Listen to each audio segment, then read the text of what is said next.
I just finished reading this book, How to Speak Whale, and it's by Tom Mustill.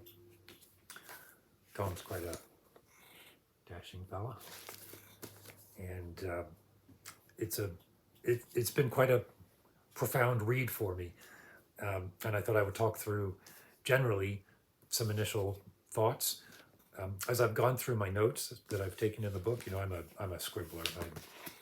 I have no problem marking up pages, in some cases quite substantially, with pen or pencil. I've got some green ink in here I'm looking for.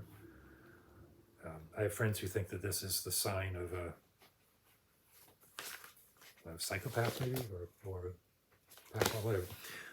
For me, I haven't really read a book unless I've scribbled in it, and then I try to go back through the scribbles, and if I took the time to highlight something or scribble something on the page, I like to enter it into a journal. So I have a growing number of book, not reviews, but notes that help me remember what I read. Anyway, as I went through the notes for this, there's half a dozen topics that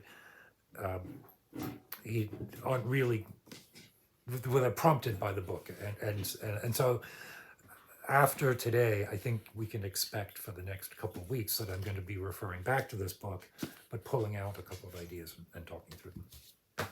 So look, so what is this book about? How to Speak Whale.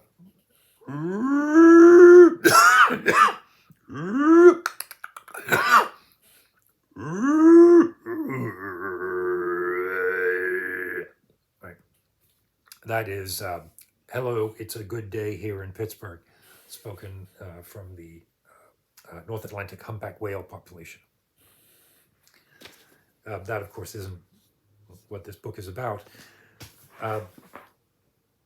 For me, the book leads towards this really remarkable vision of using artificial intelligence to really understand the context of whale song, and not just the context, but really the consciousness and the state of being of cetacean consciousness as expressed through whale song in a way that, yeah, why couldn't we uncover multimodal forms of communication that allow us to recognize a particular sound referring to a particular object, the very first step of sort of object identification.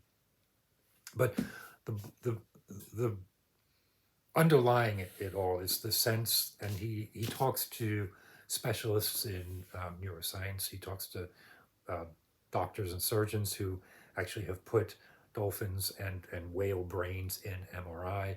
He talks to behavioral specialists. He talks to people who have people like Roger Payne, who's sort of a seminal figure in the idea of recording and listening to whale song. He talks to language specialists. He talks to people who are putting together a complete model of what it would take to record, catalog, analyze, understand whale song. And let me throw up a picture here from the book, SETI, Cetacean Communication Project.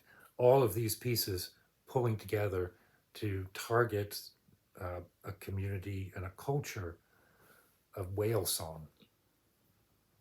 It's a beautiful vision of humanity developing empathy for another species. The book starts with a story. The author and a friend are out kayaking off San Francisco, maybe somewhere in the Pacific, and a whale breaches and lands on top of him, and he doesn't die. In part because some video evidence suggests that the whale saw him there, this one and his friend, and shifted so that the whale didn't just destroy them, but he was sucked underwater underneath a whale, a terrifying and yet sort of obviously life-changing experience, and prompted his question, like, what the fuck was that? Did I just get in the middle of something? What was it? And so the book begins with this uh, suggestion that there is something meaningful in the behavior of whales,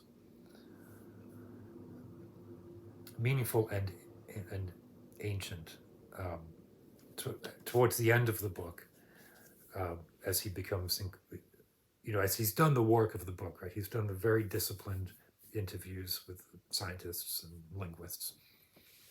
He does a fantastic job of describing what artificial intelligence is, like what machine learning is. Those are buzzwords we use at my place of work all the time.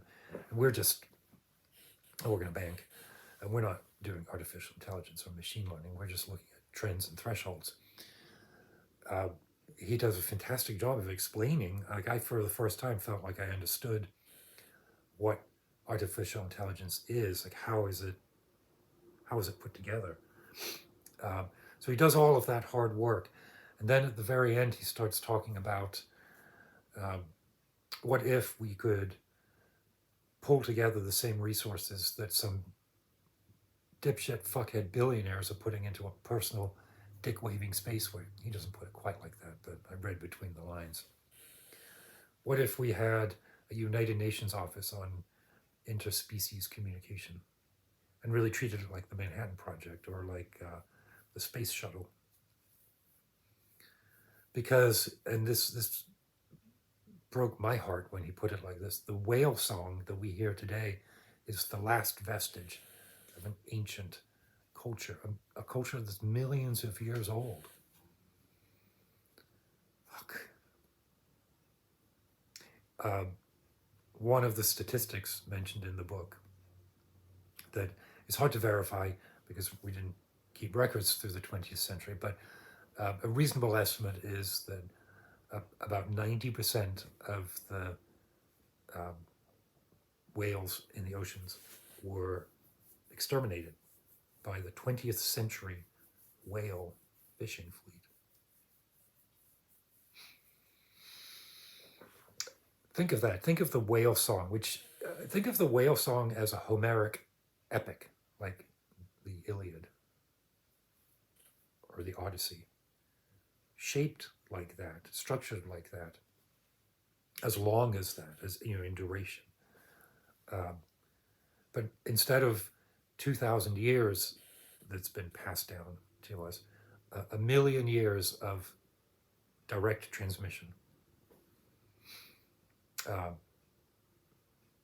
are no rhapsodists alive today who are performing the Odyssey from memory in the way that perhaps we think Homer or the community of bards that Homer represents, whatever your theory of transmission is. There's nobody alive today doing that. That transmission was broken. We have it as a reconstruction in paper. But whale song is intact. It's evolved, it changes year over year. But it's really remarkable. So I thought, so part of that, this sort of extraordinary trajectory of the book through the initial personal impetus of being like smushed in a kayak to, he has a career as a filmmaker. So he's part of a nature filmmaker like Richard Attenborough, David Attenborough. So he's got contacts. He started to pull some of those contacts together to write this book about whales. He educated himself. He learned a lot about it. Again, the discipline of the interviews with the specialists is really clear and well done. And then leading to this vision of a real effort to understand and communicate with with and in whale song. And part of that, he references a poem by Richard Brautigan called All Watched Over by Machines of Loving Grace. And this poem, which I'll read when I'm at the end here, sort of has this idea of computers and humanity and all other species interacting for the benefit of each other. So our technology becomes a framework that allows us to not have to work all the time. Right? It's the dream of automation, not to accumulate capital for assholes like Jeff Bezos. I mean, I love Amazon too. I use it all the time. But for crying out loud, for crying out loud, for fuck's sake, should that guy be worth $500 billion? Should a person be worth the accumulated wealth of the pharaohs of Egypt if they had compound interest? I mean, fuck that shit, right? So put that aside and use our technology to allow us to be free from anxiety and watched over by these machines of loving grace. I found the poem, and I'm going to read it. Tom doesn't quote the poem in full in the book, but Google exists, so I found it. There's so much to talk about here. I mean, my sort of involvement with whales has been sort of an ongoing beauty through my life. When I was young, when I was a kid, like a teenager, I listened to the Whale poem by Heathcote Williams.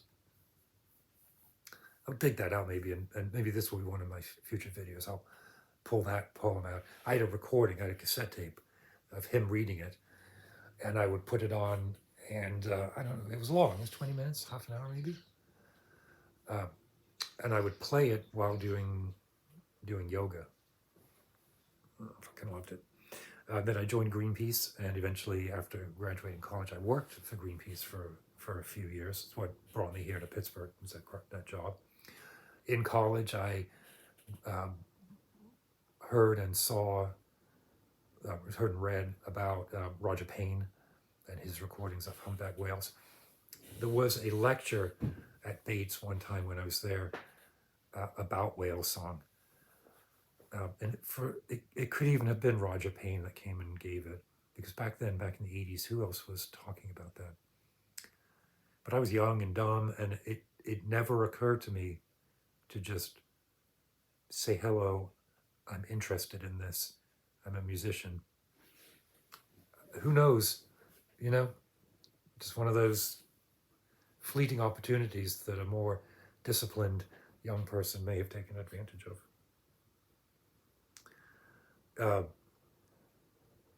As a composer and as a writer, when I got involved with SETI, the Search for Extraterrestrial Intelligence, I was explicit in my early writings that I was looking for generic gestures from the globe, including whale song, including music and musics across the globe, across different times, different cultures. And I was reaching towards a way of analyzing those and arriving at these shared gestures. When I say generic gestures, I don't mean bland, I mean fundamental. They were good ideas, and I presented a couple of papers, and I wrote a couple of pieces.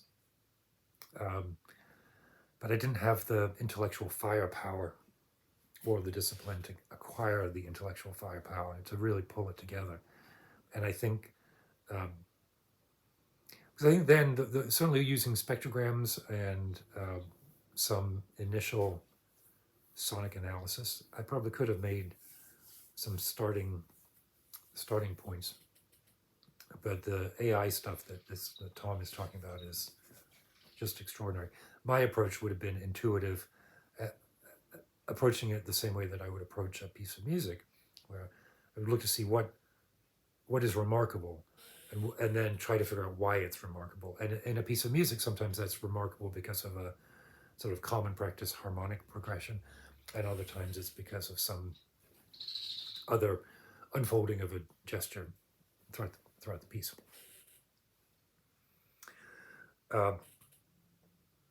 When the composer John Taverner died,